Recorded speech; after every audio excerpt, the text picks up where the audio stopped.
이런 것 추세가 일시적인 건 아닌 것 같습니다. 2024년에도 반도체 경기가 지속적으로 회복될 가능성이 높고요. 그래서 미국 비중을 50% 이하로 좀 축소하고요. 이걸 좀 더 늘려주시는 게 좋을 것 같고요.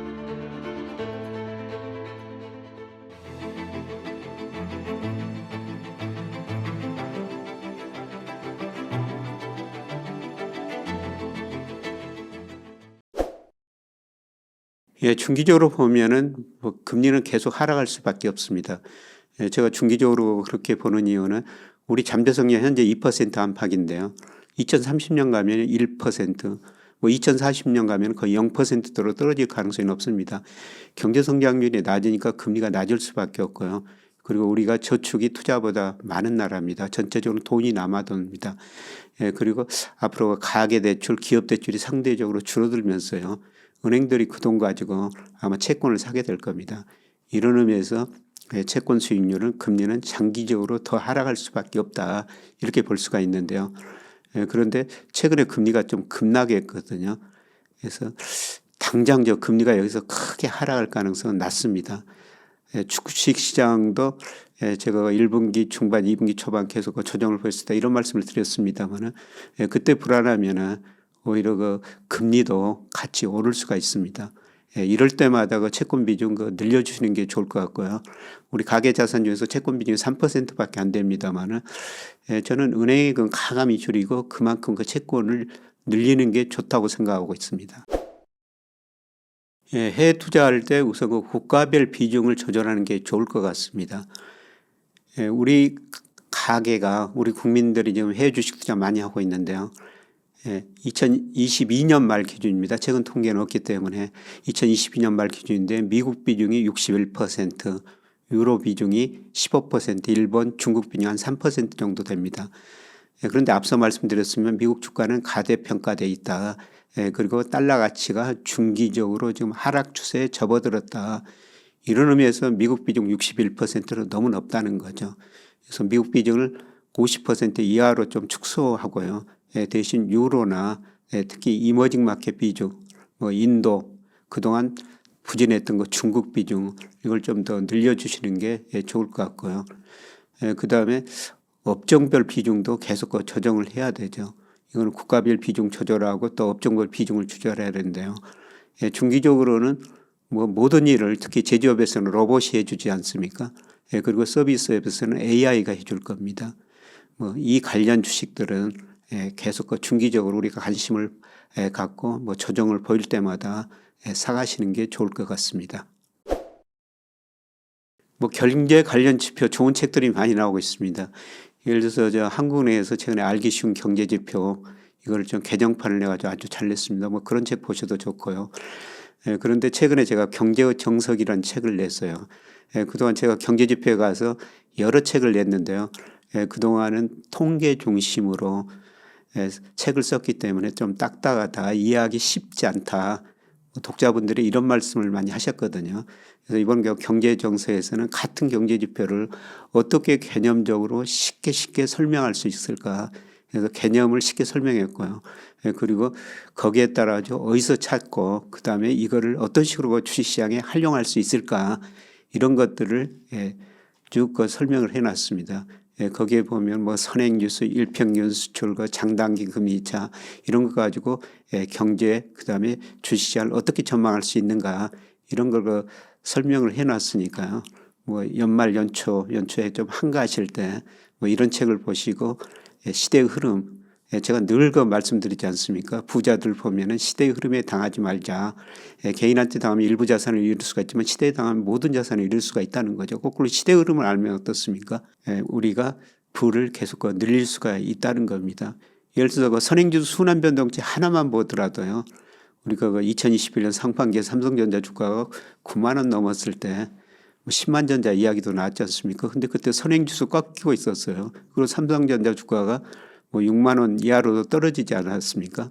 근데 선행지수 순환변동만 하나만 보더라도 삼성전자 주식을 9만 원이 아니라 6만 원대만 살 수가 있다는 겁니다. 그래서 이런 의미에서 거시경제 흐름을 꼭 보시고요. 거시경제 흐름을 알면은 거기에 맞게 주식, 채권, 예금 이거 비중을 조절할 수가 있고요. 그다음에 거시경제 흐름을 조금 더 세부적으로 분류하다 보면은 또 업종 경기도 전망해 볼 수가 있습니다. 그래서 연말 연초 조금 한가하실 때 뭐 한국에서 나오는 경제지표, 알기 쉬운 경제지표나 경제의 정석 이런 책을 보시면서 아마 거시경제의 흐름을 좀 파악하시는 게 좋을 것 같습니다. 사실 개인 투자자 입장에서 뭐 경제 전부를 그 지표를 보기 쉽지 않죠. 그래서 기본은 그래도 알아야 되거든요. 그런데 제가 그 유튜브에서 매달 경제 지표가 발표될 때마다 현재 상황이 없었습니다. 앞으로는 어떻게 될 것 같습니다. 이런 말씀을 계속 드리거든요. 그 통계청의 그 산업활동 통향 발표됐을 때 선행지수가 현재 어떻습니다. 그리고 앞으로 어떻게 될 것입니다. 이런 이야기를 말씀드리고요. 그다음에 뭐 매월 1일다 또 수출이 발표되죠. 그러면은 일평균 수출하고 우리 코스피하고 상관계수가 굉장히 높거든요. 그래서 발표되자마자 제가 일평균 수출에 비해서 코스피가 가대 혹은 가수평가됐습니다. 그다음에 업종별로 어떤 수출이 잘 되고 있습니다. 이런 말씀 드립니다. 그래서 기본 개념은 여러분이 이해하고 계셔야 되니까요. 여유 있을 때 기본 개념에 대해서 좀 공부하시고요. 그다음에 제가 제 유튜브에서 계속 그냥 경제지표가 발표될 때마다 흐름을 말씀드리니까 이걸 참고하시면서 보시면은 아마 여러분도 경제 흐름에 대해서 어느 정도 많이 아시게 되지 않을까 그렇게 생각이 됩니다. 2023년에는 뭐 상반기에는 2차 전지 전기차 관련 업종이 굉장히 큰 주목을 받았었죠. 뭐 중기적으로 보면은 뭐 전 세계가 전기차로 가고요.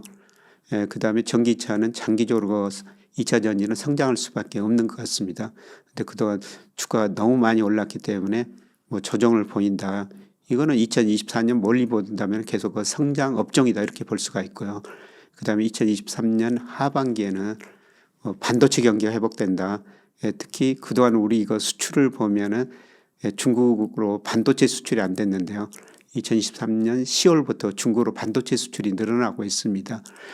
그런데 이런 것 추세가 일시적인 건 아닌 것 같습니다. 2024년에도 반도체 경기가 지속적으로 회복될 가능성이 높고요. 뭐 산업연구원 같은 데서 산업 전망을 하는데요. 뭐 2023년에 하반기에 이어가지고 2024년 생산, 뭐 수출 이런 것들이 증가할 게 반도체와 더불어 가지고 조선업종이라고 보고 있습니다.